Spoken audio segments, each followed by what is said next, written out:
दोस्तों नमस्कार। आज मैं फिर आप लोगों के सामने इंडिका बुक का 34वां पार्ट को लेकर के मैं आया हूं। आज जो है 34वां दिन है और आप लोगों को भारत का एक रहस्यमयी इतिहासों के साथ मैं फिर से हाजिर हूं।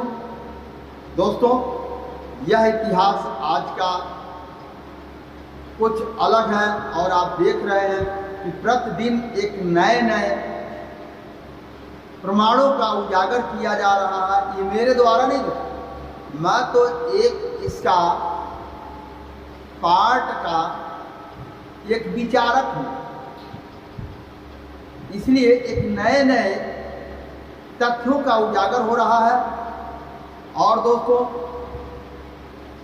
आप लोग जो इस बुक समरी फिशरमैन इंडिया के चैनल के सभी दर्शकों को मेरा सादर प्रणाम, नमस्कार, सत श्री अकाल, आदाब, जय हिंद, जय भारत। दोस्तों आज मैं आप लोगों को जो बात मैं बताने जा रहा हूं वह एक चौंकाने वाली बात है। और वह है राजगीर। बिहार में एक जगह हो राजगीर के बारे में कौन स्थापना किया था, किसके द्वारा हुआ था, इसका क्या इतिहास है, इसके बारे में मैं आप लोगों को आज बताने जा रहा हूं। तो दोस्तों अभी तक अगर आप लोग मेरे इस चैनल को सब्सक्राइब नहीं किए हैं, आप लोग सब्सक्राइब कर लीजिए, बेल आइकन को दबाकर इसको ऑल कर दीजिए ताकि समय समय पर सबसे पहले आपके पास यह भारत का प्राचीन इतिहास जाए। और आपको अगर समझ में आता है तो इस विचारों को आपके जितने जान पहचान के लोग हैं सभी के पास पहुंचाना ये आपका और मेरा कर्तव्य बनता है। तो दोस्तों बिना कुछ देर किए हुए मैं आगे बढ़ता हूं एक नए सबूतों के साथ। एक अति महत्वपूर्ण तथ्य एक महत्वपूर्ण तथ्य है। एरियन अपने इंडिका बुक में लिखते हैं, एक महत्वपूर्ण तथ्य एरियन लोग, यहाँ के नहीं बाहर के लोग, एरियन लोग इंडिका बुक में एक तथ्य को लिखते हैं कि सम्राट अशोक ने उन्होंने क्या लिखा, सम्राट अशोक ने, देखिए ये साक्ष्यों की बात मैं कर रहा हूँ, कहते हैं जो प्रत्यक्ष है उसको प्रमाण की आवश्यकता नहीं है। जिस इतिहास का साबूत मिलता है वह सत्य है, जिस इतिहास का साबूत कोई नहीं मिलता है वो असत्य है। वो केवल हमें और आपको बहकाने के लिए, भटकाने के लिए कुछ लोगों ने अपने ढंग से इतिहास को लिखा। लेकिन यह जो इंडिका बुक जो आप लोगों के सामने है, यह इंडिका बुक एक एक साक्ष्य को दर्शाती है। आप भी इसे मंगा करके पढ़ सकते हैं।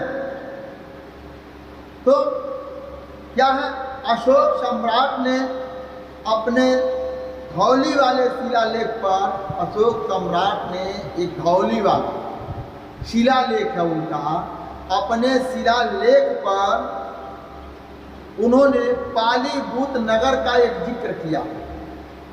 अशोक सम्राट के जो शिलालेख हैं वो अपने धौली वाले शिलालेख पर उन्होंने पालीभूत नगर का जिक्र किया।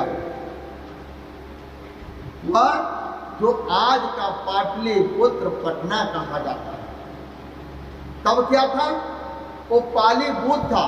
लेकिन समय के अनुसार चक्र जैसे चला, जिनका शासन होता है आप लोगों को पता है दोस्तों, आज भी वही हाल है। जिसका शासन होता है वह उस जिले का नाम, उस गांव का नाम अपने हिसाब से रखता है। तो जैसे जैसे शासन बदलता गया उसी तरीके से महापुरुषों के बसाए हुए गांव के नामों को जिनका शासन हुआ उन लोगों ने बदला। तो बदलते गया। उपरोक्त तथ्य जो है इस बात का प्रमाण देता है कि भारत की इस प्राचीन राजधानी राजगीर, भारत के इस प्राचीन राजधानी राजगीर, जो कि बिहार में एक राजगीर शहर भी है। बिहार में एक राजगीर शहर है, और वह जब इंडिका बुक लिखी गई उसके 300 साल पहले राजगीर शहर का स्थापना किया गया था। उसके 300 साल पहले अजात शत्रु द्वारा राजगीर का स्थापना किया गया था, और वह राजगीर जो शहर था वह टोटल लकड़ी का था, और गंगा दरिया के बीच में वो बसा हुआ था, जो कि पिछले कल में 33वें पार्ट में आप लोगों को बताने के लिए मैंने कहा। इसका मुख्य मतलब है, राजगीर का मतलब है कि महात्मा बुद्ध से उस गांव का, उस जगह का गहरा लगाव था। महात्मा बुद्ध का उस गांव से, राजगीर से, उस राजधानी राजगीर से बहुत गहरा लगाव था, और वह अपने पर निर्माण यानी मृत्यु के कुछ समय पहले भी वो राजगीर में गए। तो दोस्तों,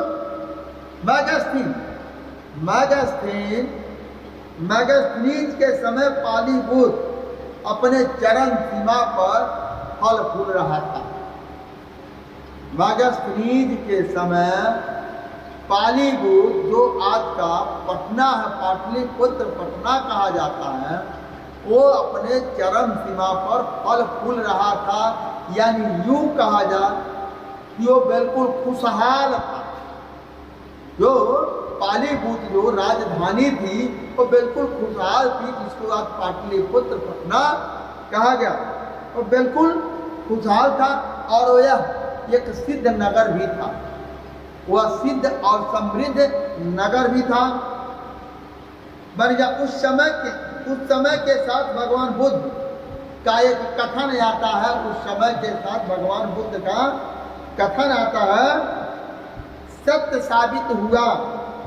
नगर की स्थापना लगभग 300 साल बाद, नगर की स्थापना महात्मा बुद्ध के 300 साल बाद 184 ईसा पूर्व में पालीभूत यानी आज का पाटलिपुत्र पटना का नगर का स्थापना होता है। उस नगर का स्थापना होता है। उसके बाद देखिए क्या घटनाएं घटती है, क्या ऐसी विडंबनाएं आ गई कि वह नगर टूटते और बिखरते चला गया। इसके पीछे किसका हाथ था, किसकी वजह से हुआ, ये टूटते बिखरते चला गया। सम्राट का जो क्या कहते हैं, सिरपा सलार यानी उसका मंत्री, सिरपा सलार जो है सम्राट का मंत्री, एक यमनी यमन का रहने वाला यूं कहा जाए यहूदी, हाँ, वो बना, किसी तरीके से वो यहूदी बना, जिसका नाम था पुष्यमित्र शुंग। एक यमनी था, बहुत शक्तिशाली था, और यूं कहा जाए तो वह एक ब्राह्मण के वंश था। पुष्यमित्र जो शुंग था वो ब्राह्मण के वंश का था, यमन देश का रहने वाला था, जो आज का यूनान है, यूनान देश का रहने वाला था। पुष्यमित्र शुंग ने नगर की संपत्ति को नष्ट किया। पुष्यमित्र शुंग ने नगर के संपत्ति को मार काट करके, लूट करके उन्होंने उस नगर का नष्ट कर दिया। नष्ट करके उसके बाद उस नगर का पतन गहराइयों में डूबता चला गया। पालीभूत का नगर का पतन गहराइयों में डूबते वहीं से चला गया, क्योंकि वहां का सारी स्थिति दयनीय हो गई। और पुष्यमित्र शुंग ने जो उस नगर को तबाह किया, तो उसने लूट करके अपने लोगों का देने का कार्य किया, जो उन लोगों ने उसको आज के डेट में क्या बनाया, शंकर नाम दिया। क्योंकि दोस्तों ये आप लोग जानते हैं, किसी को भी किसी भी समुदाय का या किसी को भी कोई आदमी बिना मेहनत किए हुए दूसरे का धन छीन करके दे दे और वो खुशहाल हो जाए तो जाहिर सी बात है वो उसके लिए भगवान है। तो उन लोगों ने एक ब्रह्मांड का रचयिता उनको शिव जी को यानी पुत्र मित्र सुन को उन लोगों ने माना, उन लोगों ने उनको माना और हमें आपको आज तक शिव की पूजा और गोबर की पूजा ये करवाने का उन लोगों ने कार्य किया। और इसे क्या साबित उन्होंने सिद्ध किया, जब तक ये भारत के मूल निवासी गोबर का गणेश भगवान मान करके पूजते रहेंगे, शिवलिंग की पूजा करते रहेंगे, तब तक मुझे कोई माई का लाल दुनिया में पैदा नहीं है कि सत्ता से मुझे वंचित कर दे। आज उन्होंने पासा फेंका और भारत के मूल निवासी लोग आज भी जो है कि गोबर को गणेश भगवान बना करके पूजते हैं और शिवलिंग की पूजा करते हैं। मैं कहता हूँ जब उनके मंत्र में इतनी शक्ति है, गोबर को गणेश भगवान बना सकते हैं, तो एक पंडित को कथा कराने वाले को पैसा दे करके ना दे करके उन्हें उठा करके 2-4 किलो गोबर ही दे दिया जाए कि जब आप गोबर को भगवान बना सकते हो तो इस गोबर को आप पैसा बना लीजिएगा, इस गोबर को कपड़ा बना लीजिएगा, इस गोबर के मंत्रों के द्वारा अन्न बना लीजिएगा।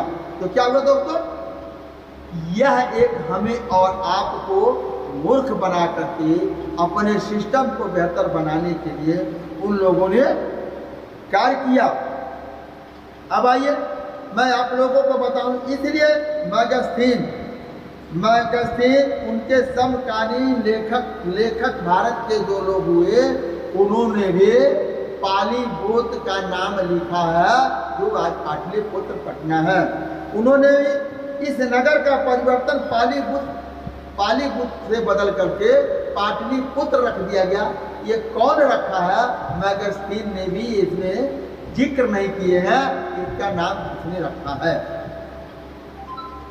मैगस्टीन भी इसको जिक्र नहीं किए हैं इसका नाम किसने रखा है। अब आइए जो एक बात और मैं बताता हूं, गुरु नानक देव एक संघर्षशील थे और वह कल भी मैंने बात को बताया, उनको परसों मैंने बात को बताया, 2-3 दिन मैंने लगातार बताया। और वह अपने के समय में पंजाब का एक जगह है मुक्तसर, उन्होंने मुक्तसर शहर की स्थापना उन्होंने किया। कौन किया? गुरु गोविंद सिंह ने मुक्तसर शहर की स्थापना उन्होंने किया, जो आज तक है। समय समय पर उसका नाम चेंज होते रहा। पहले क्या नाम रखे उन्होंने, उस शहर का नाम जो रखा उन्होंने मुक्तिसर रखा। गुरु नानक देव ने अपने समय जब नगर को बसाए उनका नाम उन्होंने मुक्तिसर रखा, जो उससे बदल करके आज मुक्तसर कर दिया गया।